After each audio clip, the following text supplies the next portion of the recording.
for a reason, and that is that this ticket is in trouble. I point you to the recent poll numbers that show how badly they're in trouble with working people in this country who sided against this ticket because of the economic disasters that brought to America.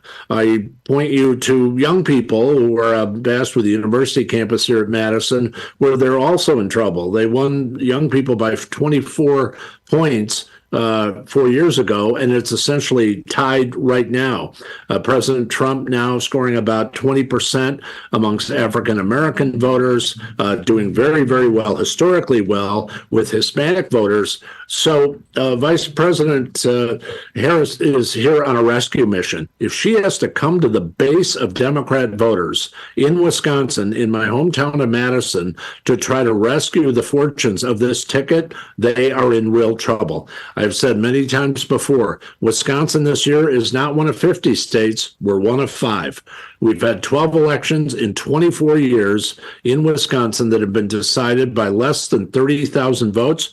Joe Biden is in big trouble in Wisconsin. The ticket knows it. That is why she is here in the base of Democrat voters, trying to get them re-engaged with this ticket because they have been left behind by a lot of their base voters. That's why they're in trouble.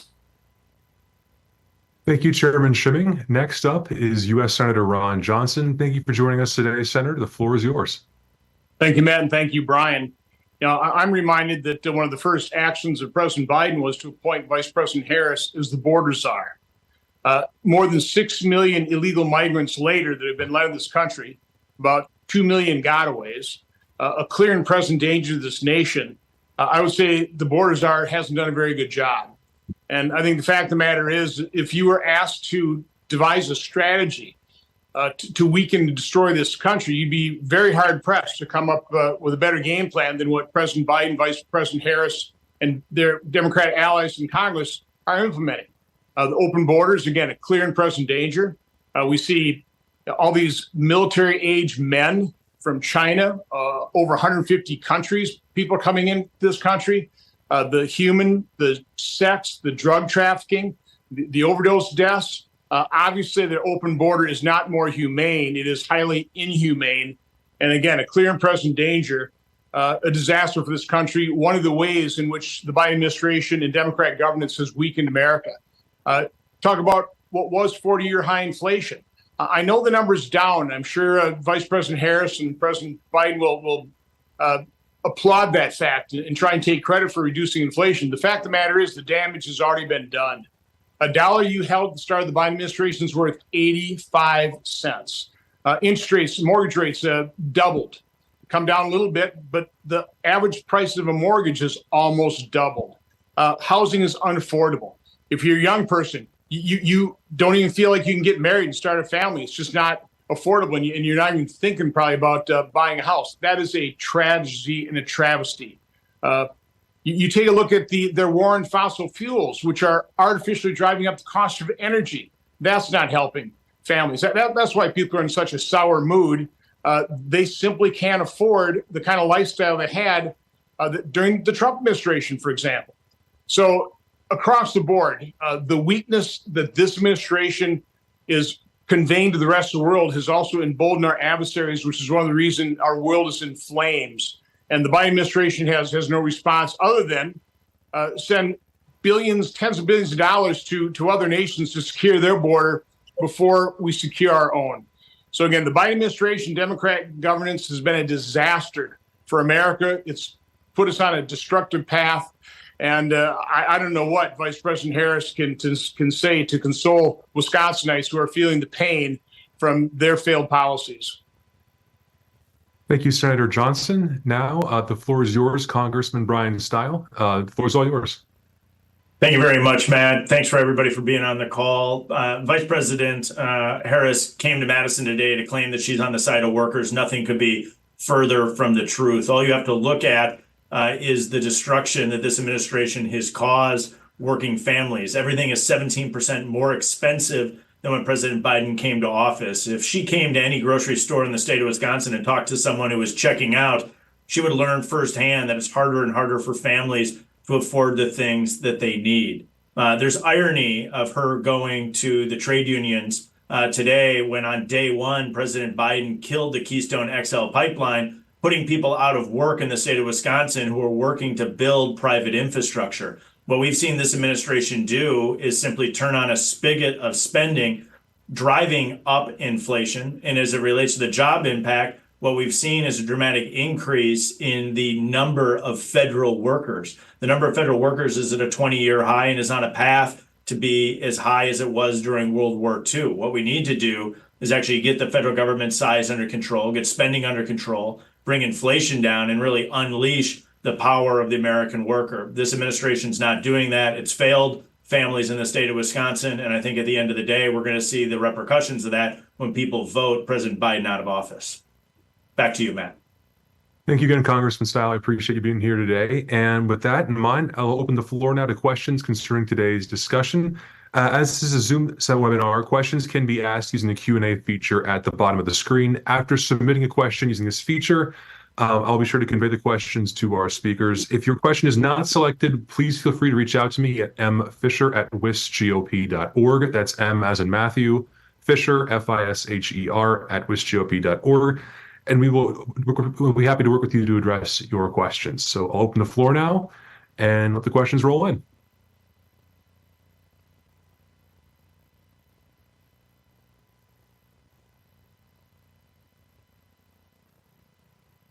All right, our first question comes in from Charles Kornbach concerning the Vice President's visit.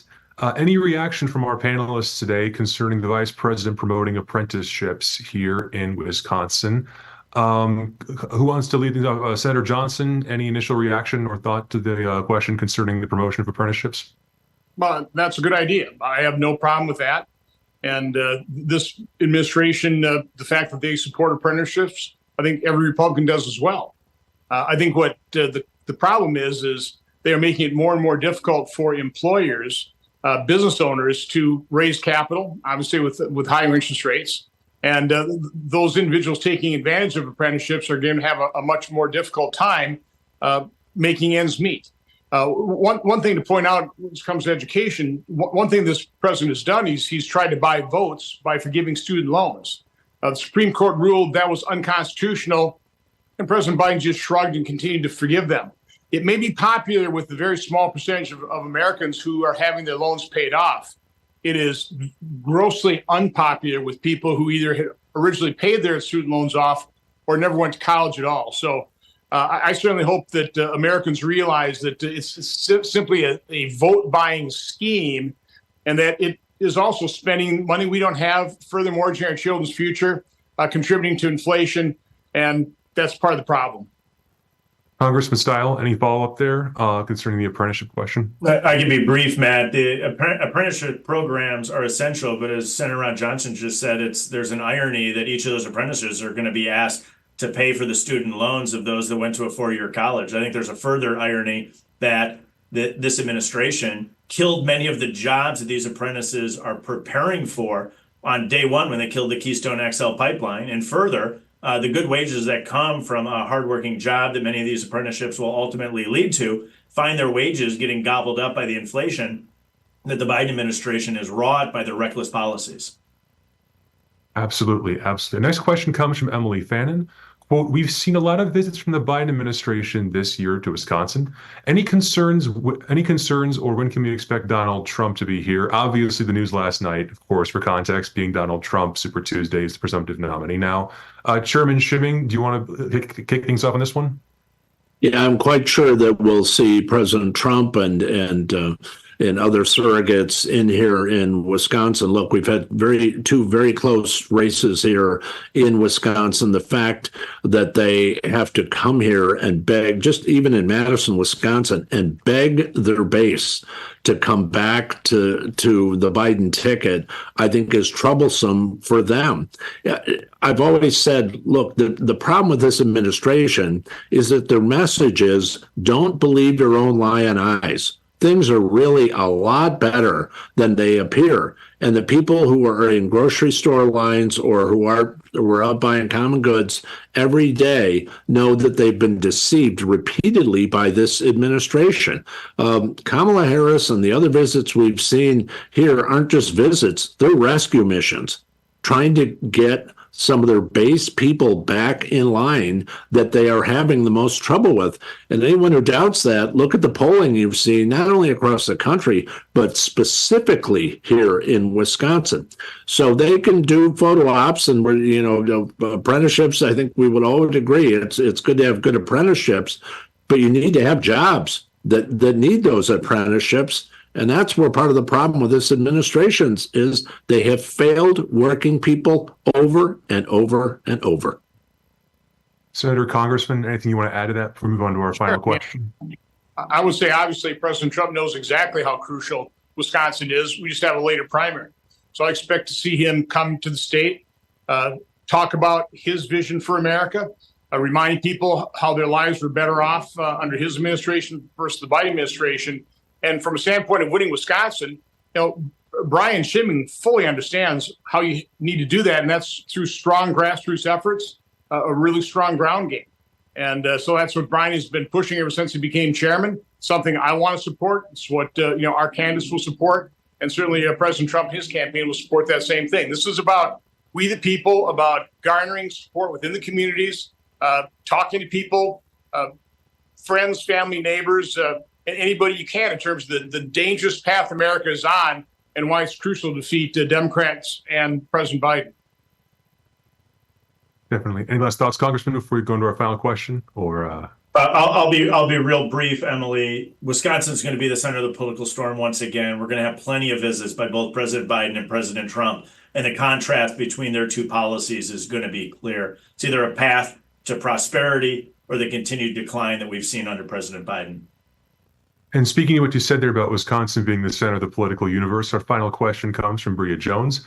Do you all feel today was more about campaigning or promoting the new executive order regarding the apprenticeship programs? This comes again from Bria Jones of Fox 6, excuse me. Open the floor, Senator Johnson, if you want to start off, and Congressman, if you want to follow up there. Initial thoughts on that? Is this more about campaigning or promoting the new executive order?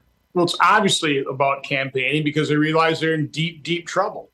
To throw out something like apprenticeships that there's no controversy on whatsoever.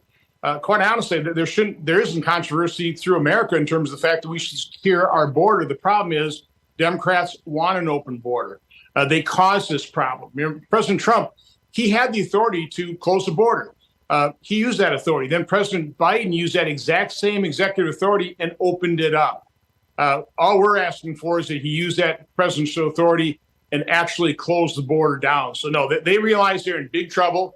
The mainstream media has been forced to cover the open border now that we've had these tragedies, these murders, these rapes, these assaults by people in this country that shouldn't be here, these crimes and murders that never should have happened. So no, my administration realized they're in deep trouble. And so they're just coming here to campaign.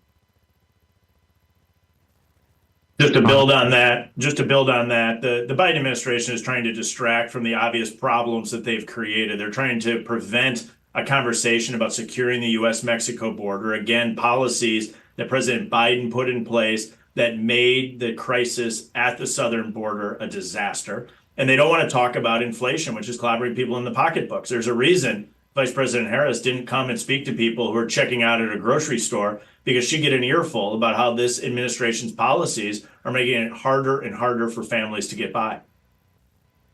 Yeah, this was showtime here today in Wisconsin with the vice president here. The very same working people that she was standing in front of today have been the most punished under this administration. That is demonstrably true. Overwhelmingly, people know it. So they can come in and put on these shows that they put on. But the truth of the matter is the people of this state, working people in this state, have been punished harder in this administration than they have in any time since Jimmy Carter. I mean, the fact of the matter is they're in trouble because they have failed working people in this state. So they can do all the photo ops that they want, but the people in Milwaukee and Madison and Green Bay and Wausau and Eau Claire, they all get it. The poll numbers show that they get it, and no number of trips from Vice President Harris to Madison or any of those other places are going to show otherwise. Awesome.